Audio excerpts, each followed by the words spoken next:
Wassalatu wassalamu ala Rasulillah wa ala alihi wa sahbihi wa mawalah, amma ba'd.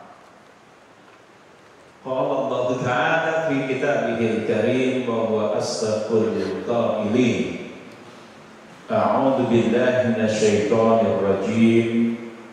Bismillahirrahmanirrahim. Huwallazi arsala rasulahu bil huda wa dinil haqq liyudhhirahu 'ala dini kulli walau karihal musyrikun. Sadaqallahul 'azim. Allahumma arhamna bil Qur'an. Ma'asyiral muslimin wa zumratal mu'minin, hafizakumullah. Bapak-bapak, ibu-ibu, saudara-saudara jamaah salat subuh Masjid Al-Hakim yang dirahmati Allah. Alhamdulillah atas izin dan perkenan Allah Subhanahu wa taala, kita pada subuh pagi hari ini bisa melaksanakan salat subuh berjamaah di masjid kita yang mulia ini. Mudah-mudahan kedatangan kita dengan niatan yang ikhlas dan suci ini dikabul oleh Allah Subhanahu wa taala. Dan mudah-mudahan kita semua yang hadir dalam salat subuh pagi hari ini mendapatkan jaminan perlindungan, keamanan dan jaminan rezeki dari Allah Subhanahu wa taala. Sebagaimana dalam sebuah hadis baginda Nabi sallallahu alaihi wasallam bersabda, "Man shalla subha fi jama'atin." Siapa yang melaksanakan sholat subuh dalam syarat disebut fi jama'atin, di dalam jamaah di masjid, fahuwa fi dhimmatillah, dia akan mendapatkan jaminan dari Allah Subhanahu wa ta'ala. Hadirin yang dirahmati Allah, pada subuh pagi hari ini insyaallah akan kita bahas tentang akidah Islam dan bahaya ideologi komunis, ya. Apa itu akidah Islam?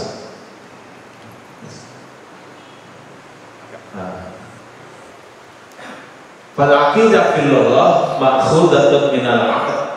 Akidah secara bahasa diambil dari kata aqoda, aqd, ya, ikatan. Jadi secara bahasa juga diartikan ma'in al-aqidah ma'in aqoda alaihil qalbu, apa yang diikat oleh hati. Ini akidah secara umum, secara bahasa, apa yang diikat oleh hati. Jadi kalau yang diikat itu adalah Islam, berarti akidahnya Islam. Sebaliknya kalau yang diikat itu adalah paham komunis, akidahnya juga komunis. Kalau yang diikat itu adalah paham kapitalis, akidahnya juga akidah kapitalis. Biasanya kalau akidah kapitalis disebut dengan sekularisme, yaitu fasluddin anil hayat, memisahkan agama dari kehidupan. Kalau akidah komunis, ya, itu bukan memisahkan agama dari kehidupan, tapi meniadakan agama dari kehidupan.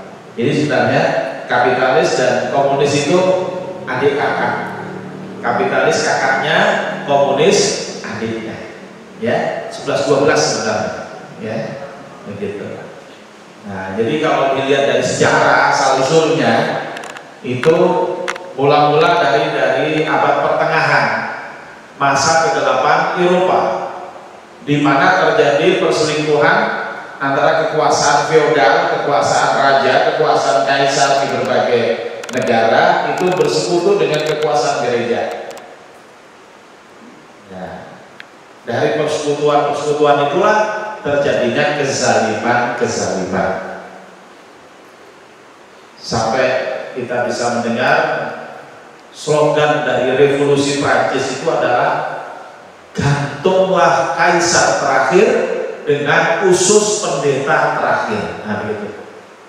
Ya, itu semboyan dalam revolusi Prancis ya. Bahasa Prancisnya silakan dicari sendiri ya. Jadi respon dari pertarungan yang panjang antara kaum cendekiawan, kaum intelektual dengan kaum gerejawan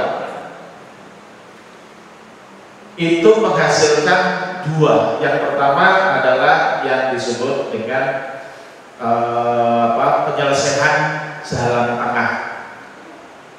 Ya, katanya mereka ambil dari kitab suci.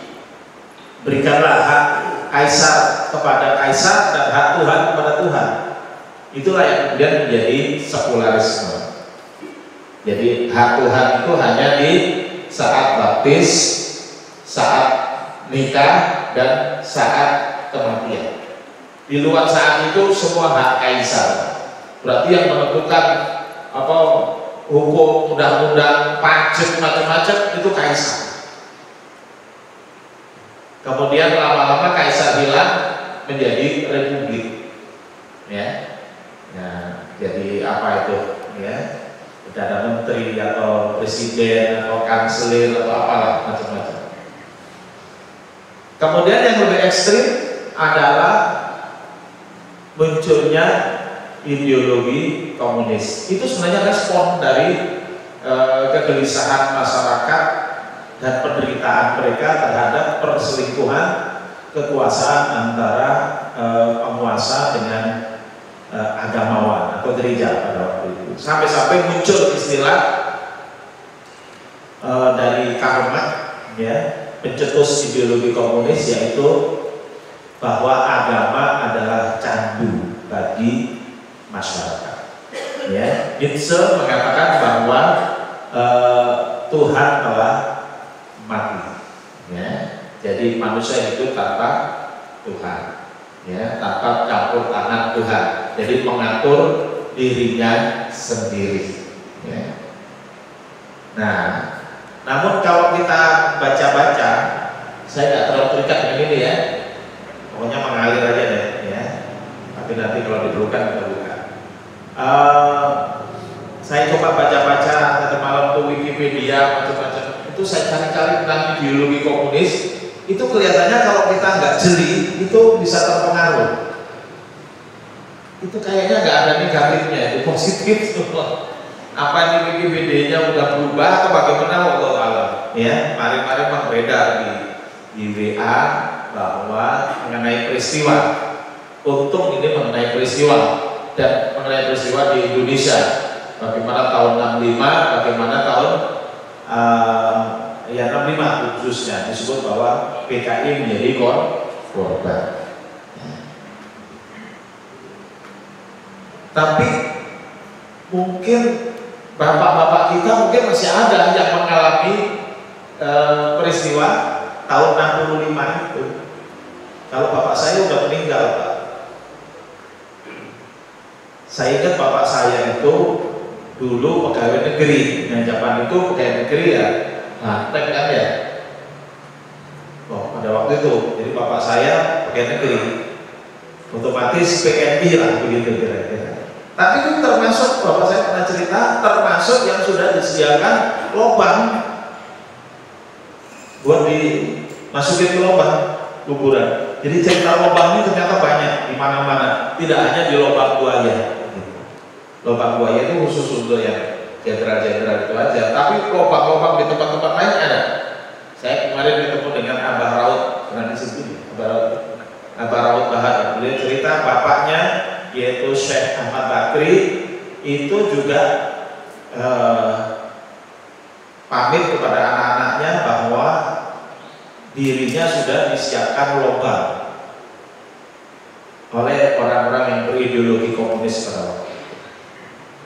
Nah, saya tidak akan banyak bercerita tentang peristiwa. Saya yakin Bapak sudah punya cerita masing-masing, ya.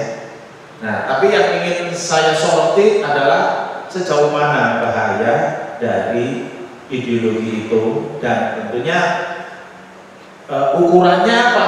Ukurannya tentunya akidah Islam. Sebab kalau kita menilai tidak dengan akidah Islam, yang tidak ada gunanya. Kita menilai dengan akidah sekuler, ya saya sudah katakan tadi 11-12 begitu.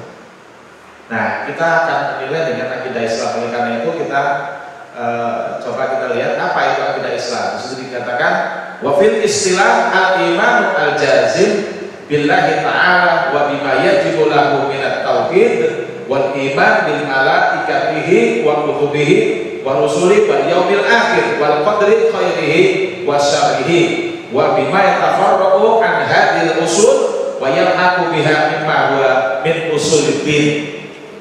Akidah itu secara istilah adalah iman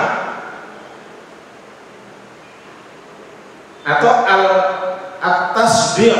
Iman itu adalah at-tasdiq, pembenaran.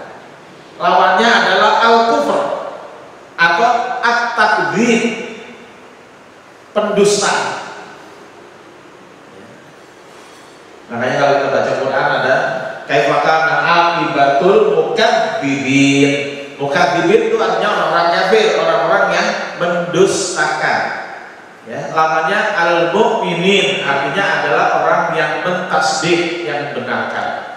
Jadi al-imanu al-jazim yaitu iman yang pasti atau at-tasdik al-jazim, pembenaran yang pasti billahi ta'ala, kepada Allah Ta'ala. Jadi membenarkan Allah itu akidah. Wa bima yajibu lahu minat tauhid, dan apa saja yang mengharuskannya baginya, yaitu berupa tauhid. Jadi Allah itu esa, tidak berbilang, ya, wahdahu la syarikalah. Allah itu esa, wahdah la syarikalah, tidak ada sekutu baginya. Makanya akidah itu, ya, asyhadu an la ilaha. Islam itu adalah pertama kali adalah akidah, yaitu syahadat, asyhadu an la ilaha illallah wa asyhadu anna muhammadan rasulullah. Aku bersaksi bahwa tidak ada Tuhan kecuali Allah, dan aku bersaksi bahwasanya Nabi Muhammad sallallahu alaihi wasallam adalah Rasulullah.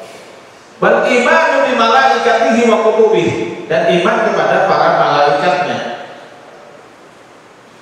Para malaikat, makhluk-makhluk Allah yang la ya'sunallah, tidak pernah maksiat kepada Allah, dan yang mengerjakan seluruh perintah Allah.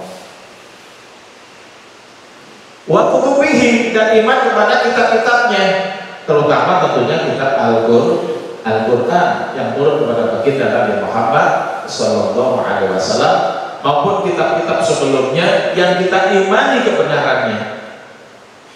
kebenarannya bahwa Allah telah menurunkan Taurat, Allah menurunkan Az-Zabur, Allah telah menurunkan Al-Injil, juga Allah telah menurunkan As-Suhuf. Inna hadza lafi suhufil ula suhufi Ibrahim wa Musa.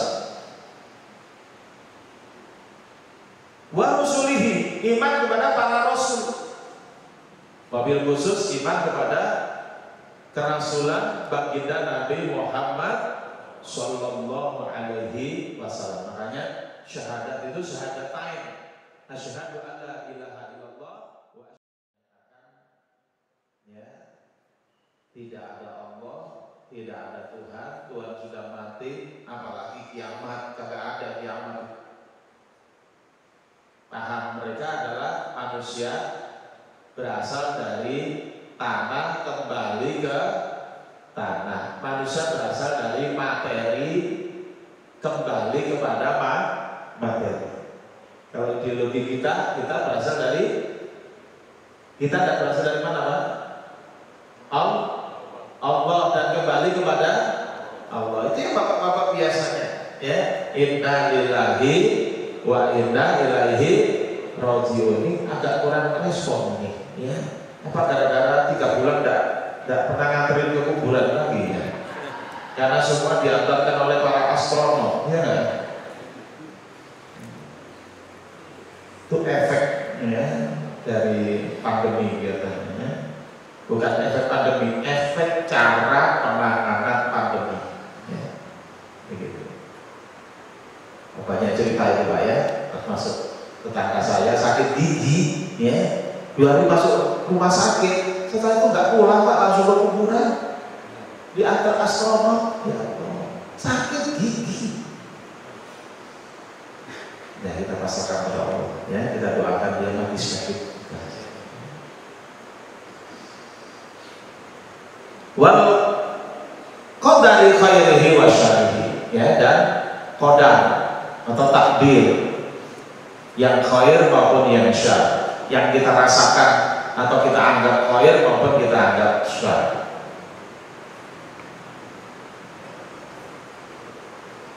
Semua sudah ada takdirnya Pak.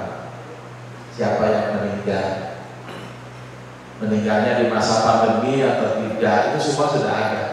Ya, kita kan sering baca Yasin. Wa kulla syai'in ahsaynahu fi imamin mubin. Ya, segala sesuatu sudah kami tulis, sudah kami catat, ya, fi imamin mubin, ya, yaitu di Lauhil Mahfuz.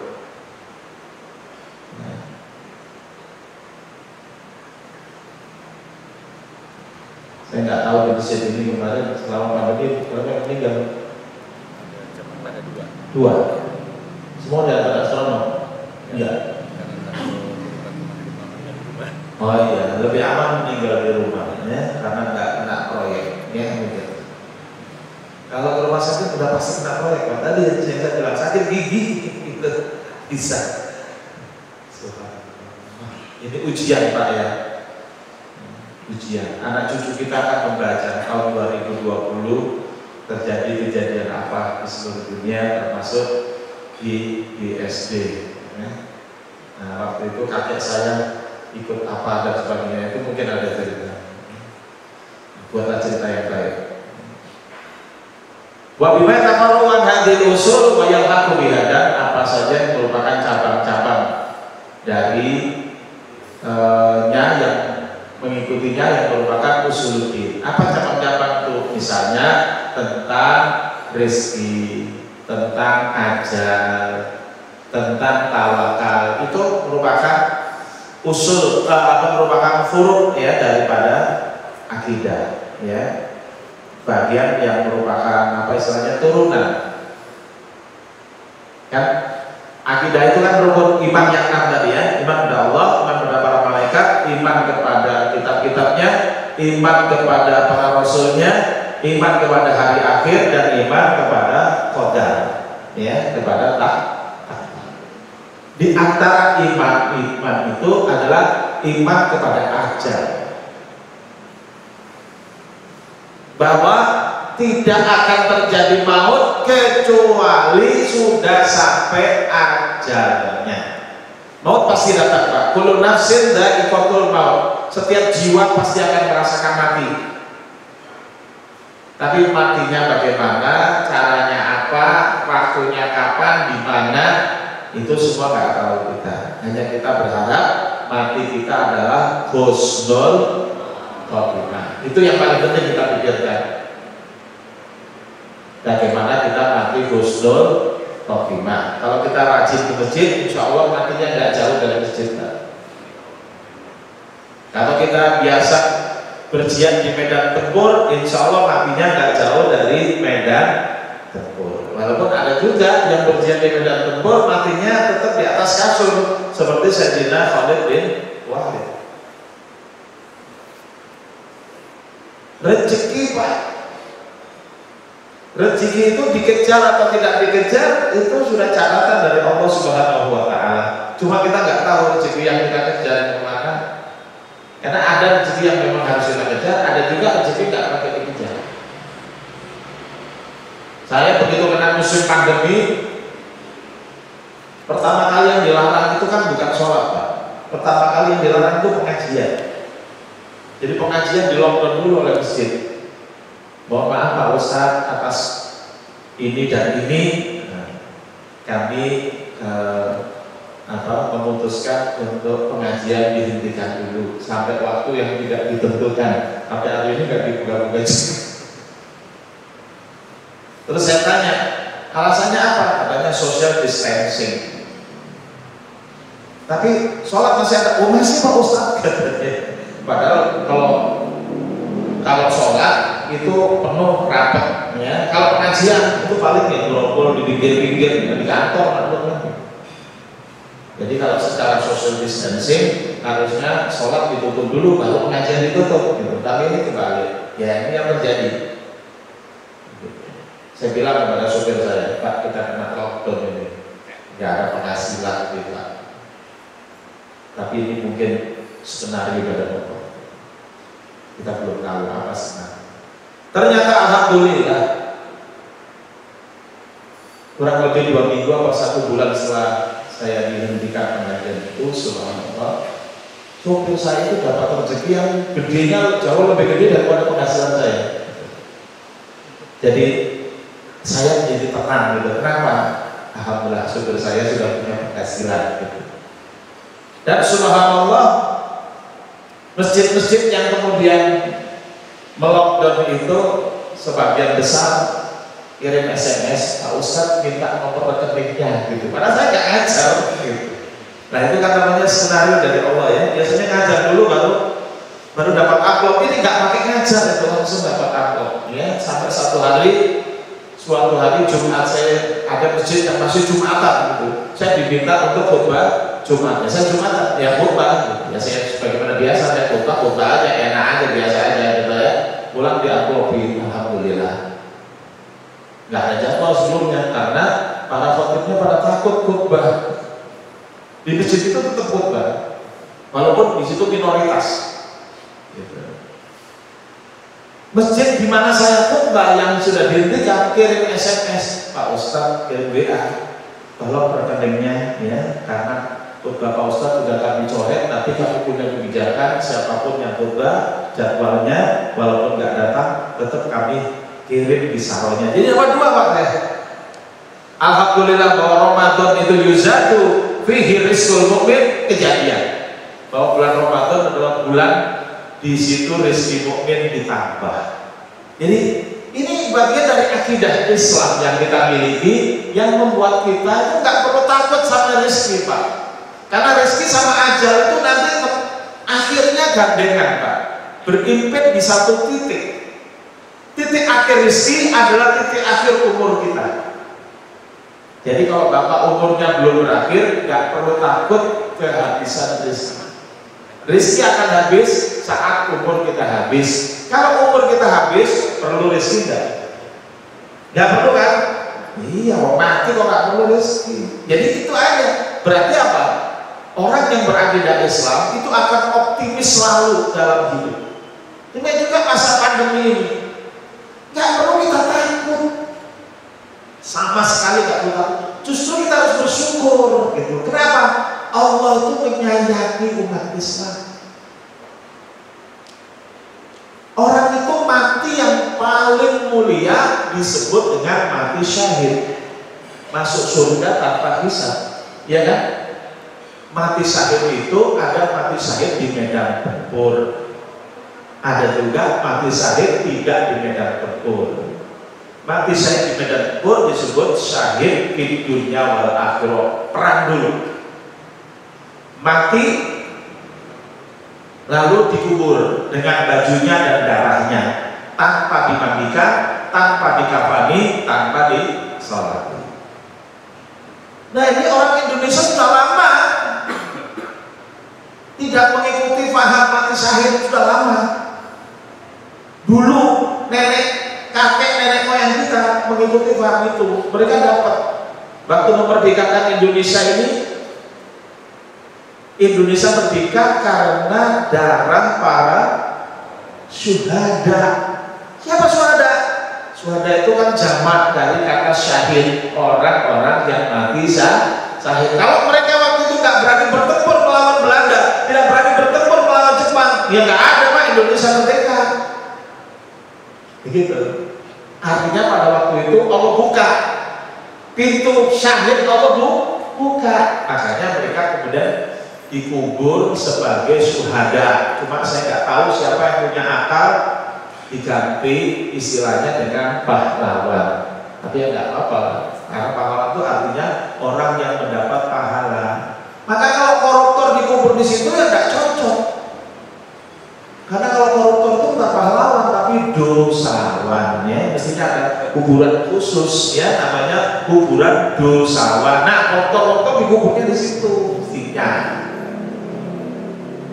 Nah, kembali setelah musim syuhada medan tempur hilang, sekarang Allah kasih kesempatan musim syuhada di luar medan tempur, disebut dengan syahid bil akhirah. Itu yang disebut dengan adanya bencana, ya, adanya wabah, ya.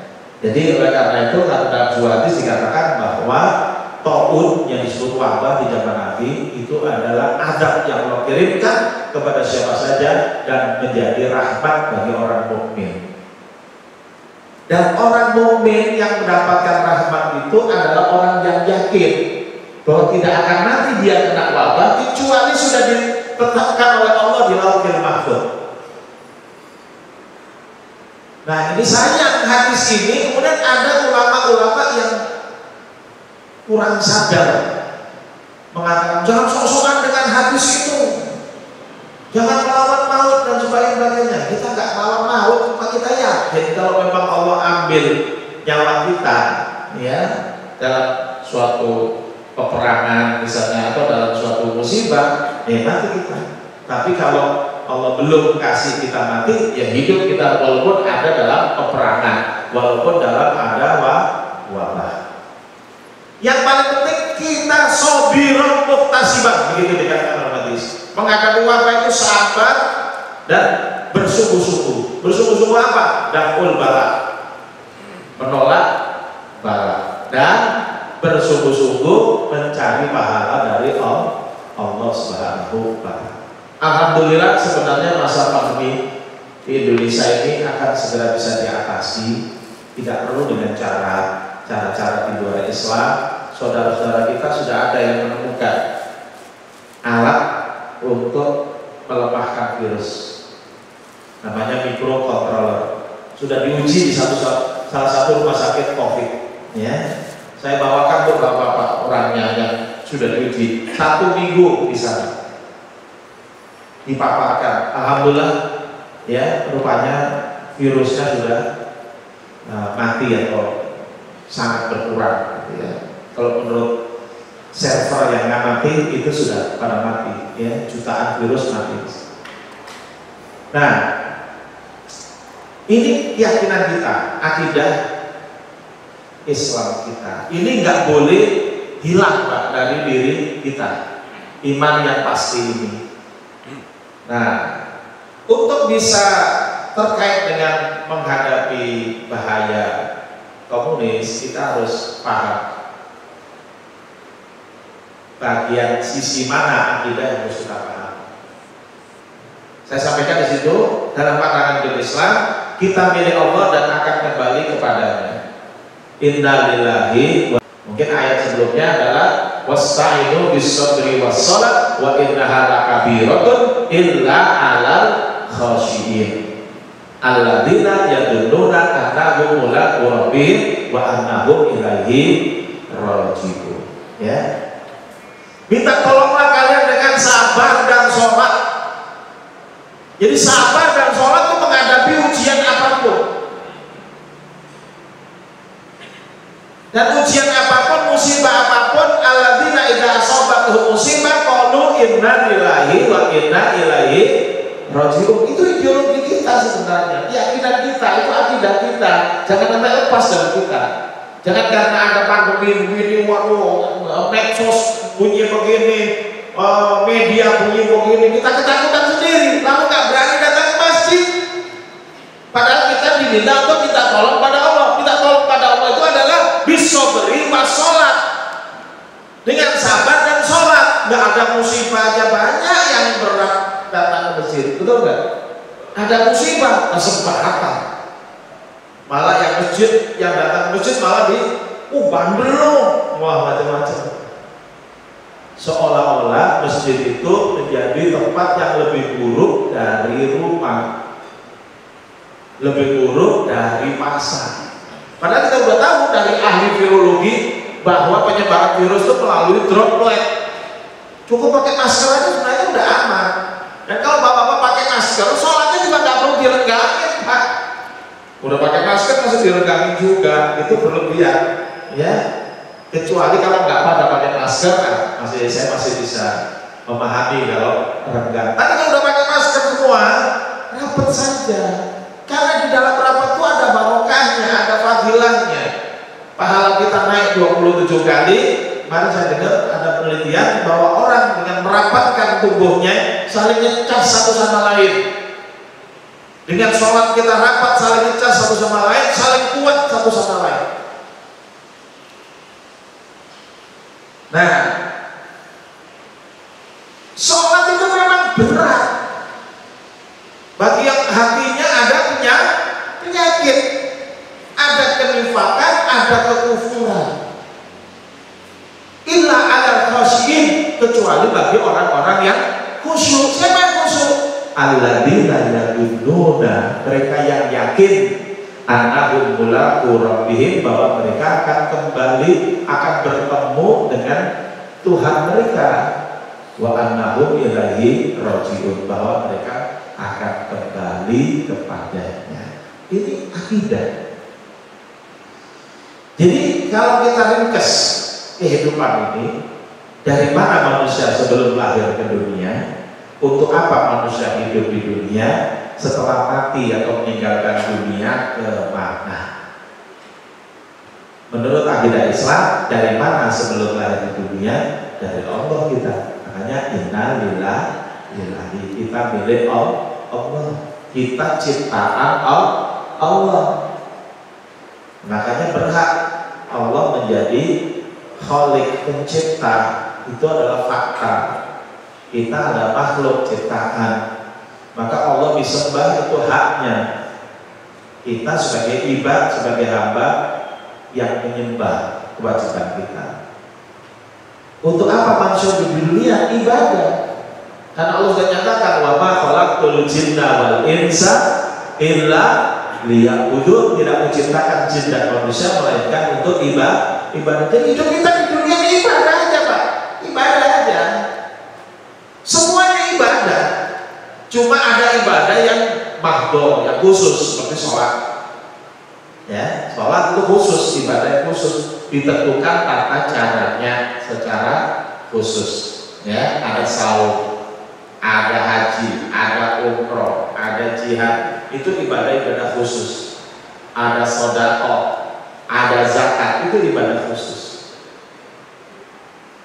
Ada ibadah yang umum, karena kata ibadah atau ibadah itu maknanya adalah ta'atullah wal khudu'u lahu wal tizamu masyara'ahu minad-din. Taat kepada Allah, tunduk kepadanya, dan komit ya kepada syariatnya, terikat dengan syariatnya, begitu. Kata ibadah juga ada artinya taat. Seperti dalam ayat alam ahad ilaikum ya bani Adam alla ta'budus syaitan. Ya, al-ayat. Bukankah sudah kami pesankan kepada kalian, wahai anak Adam, jangan menyembah setan. Maksudnya bukan rukuk dan sujud pada setan. Jangan taat pada setan. Jangan ikuti ajaran setan. Begitu maksudnya.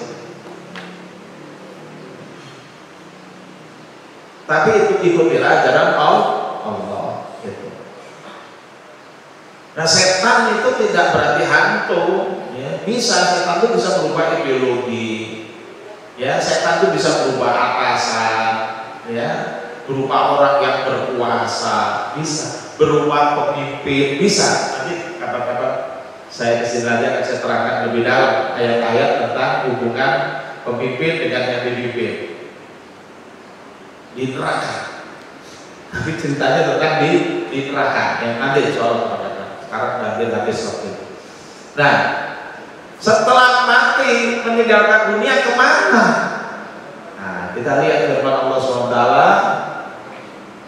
Kaifa takfuruna billahi wa kuntum amwatan fa ahyakum summa yumitukum summa yuhyikum summa ilaihi turja'un. Bagaimana kalian bisa kufur kepada Allah padahal dulu kalian mati? Sebelum hidup di dunia kita mati dalam bentuk sperma. Fa'ahyakum lalu Allah hidupkan dalam bentuk janin, itu bisa dikatakan hidup atau sudah lahir di dunia. Sampai sekarang kita masuk fase hidupkan oleh Allah. Supaya yumitukum, nanti Allah akan mematikan kita. Nah sudah mendahului kita beberapa saudara kita. Ya, makanya kalau kuburan apa kita pikirnya? Assalamualaikum ya ahlal kubur, minal mu'minina wal mu'minat, wa inna insyaallahu bikum lahiqun. Selamat wahai ahli kubur, minal mu'minina wal mu'minat, yang mukmin maupun yang mu'minat. Tambahin muslimina muslimat boleh, yang muslim dan muslimat, tapi jangan ditambahin al-ahya'i minhum wal amwat, jangan, nanti pada bangun ya. Yang hidup dan yang mati, ada yang bangun lagi nanti kita ya. Nah, wa inna insyaallahu bikum lahiqun, dan kami insya Allah nyusul kalian. Jadi sebenarnya kita pasti bakal nyusul, Pak. Ya, nggak usah khawatir, kita pasti nyusul. Ya. Nah, cuma yang perlu kita khawatirkan, bekal kita udah cukup belum nih. Makanya bagi yang usia-usia kepala di atas ya kepala 5, 6 sudah harus siap-siap Pak ya. Sudah lewat asar itu kelihatannya ya. Sudah harus siap-siap memperbanyak amal-amal yang efektif dan efisien. Misalnya Bapak sholat subuh nih berjamaah, bagus. Lebih bagus lagi Bapak ajak ya, mungkin anak, istri, adik, kakak, tetangga kanan, tetangga kiri, tetangga muka, tetangga belakang. Kalau bisa diajak satu RT, lebih bagus lagi satu RW Bapak ajak. Karena seluruh pahala mereka yang ikut sholat subuh dikopas buat Bapak yang ajak. Itu namanya pahala yang efektif. Sholat Jumat jangan pernah ditinggalkan Pak. Efektif itu. Karena begitu kita mandi pagi, mandi janabah, ya makanya sok memperhatikan, tidak ngomong, tidak melakukan apapun, kita dengerin apa yang khutbah imam, maka satu langkah dari sekian langkah kita ke masjid, satu langkah saja dalam hadis dikatakan mendapatkan pahala siam selama 1 tahun, qiyam